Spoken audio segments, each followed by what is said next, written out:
কাম হইল প্রেম করলাম জানা জানি হয়ে গেল বড়াতে ধরা গেল না বাদ দিতে গেল আরে আইনাল এ কি শুনলাম কি ভাই তুই বলে তোর বোরাতে ধরা খাইছে আজ প্রেম টেম কইরা কিরা বুঝে আরে হ শুনলাম আর খুশ নে তোর তো বিড়ি খা এসব কথা কল লাগে না মানুষের সামনে বলি বেটা মান থাকে তো আরো শুনলাম তোর বউ বলে তোকে বলে মারছে কল লাগে না বেটা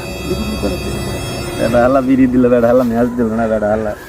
পাবো না খারা এনতে যায় আলি তো দেখ তাহলে মেঘান একটু বিড়ি খাওয়াইলে আমি খুব টেনশনের ভিতরে আছি আলা মানুষ একটু কয়াই দেয় একে তুই কি কইছিস মিজান ভাই তো পুরা এলাকা জানাইছে যে তোর বউ বলে তোরে পিটাইছে আলা কামড়া করছে গেলা তুই বলে প্রেম করে ধরা খাইছিস একটা বিড়ি খাওয়াইলাম আমি একটা ঘুষ দিলাম তাও কামড়া করলো ছি ছি ছি রে নুনি ছি